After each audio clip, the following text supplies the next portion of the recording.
Luto naman tayo ng Betamax or chicken blood kung tawagin. Masarap yung ganitong luto mga lods.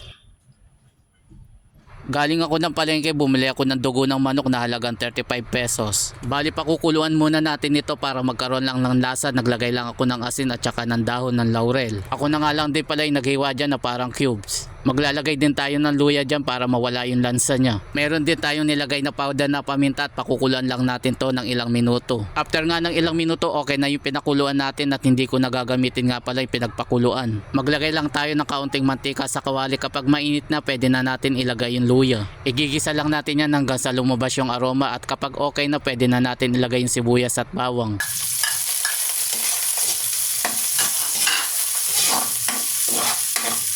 Sunod naman nating ilagay yung gulay. Unahin lang natin itong igisa. Luto na rin naman kasi yung Betamax kaya yung gulay na lang muna yung inuna kong igisa. Isang kotsa lang natin ng ilang minuto yung gulay para kumapit yung lasa. Tapos maglagay naman tayo ng kaunting asin, konti lang muna, tsaka na lang natin i-adjust kung sakaling kulang pa mamaya. Kung di po kayo nakain ng ganito, pwede naman po kayong mag-skip. Na ilagay ko na nga rin pala yung dugo ng manok o yung Betamax kung tawagin. Shoutout nga pala kina Jeff at Jester ng Ugong Valenzuela mula kay Percival Patricio. Ganon din kay Rosalina Takad ng San Marcelino, Zambales. At kay Rosabel Mahinay ng Digos. Kung nakain kayo ng inihaw na ganito, siguradong magugustuhan nyo din yung ganitong luto. At saka makakatipid ka lalo na kung nagtitipid ka sa budget. After kung maigisa, pwede na tayong maglagay ng tubig. Tansyahan nyo na lang yung dami ng ilalagay ninyo. Welcome nga pala sa mga bagong followers at sa mga nakapollow sa akin, maraming salamat po sa inyo. Ganon din sa mga nag-share sa aking video, maraming salamat po sa inyo. Naglagay na nga rin pala ako dyan ng powder na paminta at hinalo ko lang ng saglit. Pakukuluan na lang natin to para palambutin naman yung gulay. Kung sakaling nagustuhan mo yung aking video, paki-like and share mo naman para madami naman yung makapanood. At kung hindi ka pa nakapollow sa akin, paki-follow mo na lang ako para updated ka sa mga susunod. Nailagay ko na nga rin pala dyan yung miswa. At kung pinapanood mo pa rin ako, paki-comment mo naman kung tagasan ka para malaman ko kung saan napapanood yung aking video. Medyo nanibago ako sa nilagay kong miswa, malalaki kasi yung pagka-noodles niya. Kita nyo, ang lalaki, hindi siya katulad nung dati na maninipis. Tapos ilagay na natin yung dahon ng sili. Sakto naman maulan ngayon, masarap humigop ng sabaw lalo na kapag malamig yung panahon. Ilubog-lubog lang natin yung dahon para madaling maluto. Tapos maglalagay na rin tayo ng pampalasa. Konting asin lang muna yung inilagay ko para tansyado natin kung sakaling kulang pa, tsaka na lang tayo mag-a-adjust. Another halo uli para magpantay yung lasa. Pagtikim ko, sakto na yung lasa niya. After nga ng ilang minuto, heto na nga at luto na yung Betamax o yung chicken blood kung tawagin. At syempre dito na tayo sa exciting part. Tikman tayo pa kung talagang manyaman niya talaga mga lods.